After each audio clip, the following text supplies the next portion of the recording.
Today I'm showing you guys how to make my foolproof oven-baked ribs. I don't know if you're intimidated by ribs. I certainly used to be.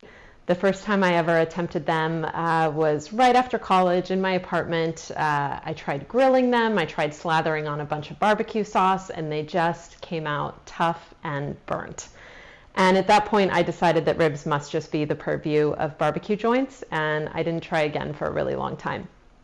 But today, we get a slab of baby back ribs every month in our butcher box delivery, and I decided I needed to come up with a way to make them delicious, those fall off the bone ribs that I dream about. Don't know if you dream about ribs, but I do. So this is that. It's so unbelievably simple. You just put a dry rub on, throw them in the oven, forget about them for 5.5 hours. So it's hardly a recipe, but it is a great method, and you can use any rub, any spices that you like. I'm going to show you mine today, of course. So what I'm using here is 2 tablespoons of kosher salt, a tablespoon of brown sugar, a teaspoon of garlic powder, a teaspoon of onion powder, and 2 teaspoons of smoked paprika. So I've got the ribs on you could use a regular cookie sheet. This is a half sheet pan, a layer of tin foil underneath, very important because we're actually going to wrap these once we have them rubbed. So I'm just going to start with the rib side up, so the opposite side of how I'm going to be cooking them. Rib side up, I'm going to sprinkle a little bit of rub on each rack. This is 2 racks, should be enough to feed 4 people. If you've got really hungry people, you might want to up that. Definitely enough to feed 3. And we're just gonna flip them over, get the meat side up. This is the side they're gonna cook on. And finish out the rest of the dry rub. Now, the key to making these stay nice and juicy when cooking for so long is that we're going to put another piece of tin foil on top and actually fully wrap them so they're not going to dry out in the oven. All right, got a tiny bit more in there. Just want to make sure these are good and coated evenly. Lay those out, and then I'm going to wash my hands.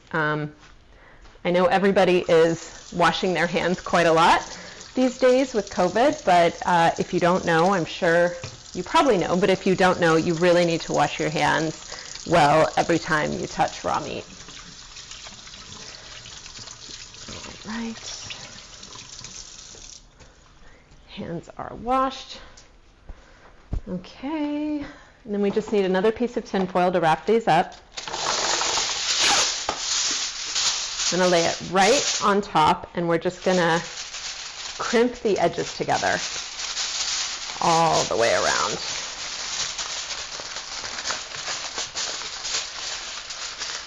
Kind of like crimping a pie crust.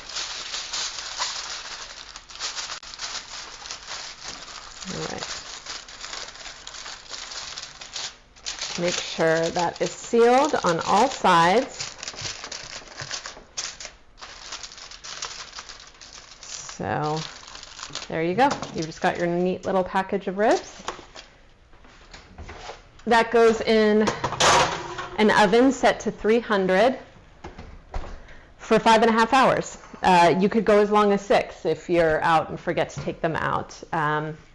But keep the tinfoil wrapping on the whole time, and I'm going to show you why. I have tried this many ways, including the last 30 minutes taking it off. And what happens is, because there's a little brown sugar in that rub, see this lovely black caramelized stuff down here, that's going to happen on top of your ribs too, and just make everything really dried out and tough. So you want to leave the tin foil on the whole time and only take it off when they come out of the oven. And then what you end up with is this beautiful slab that the most difficult part is keeping the ribs from completely falling apart as you take them off. They're just so juicy and tender and perfectly seasoned.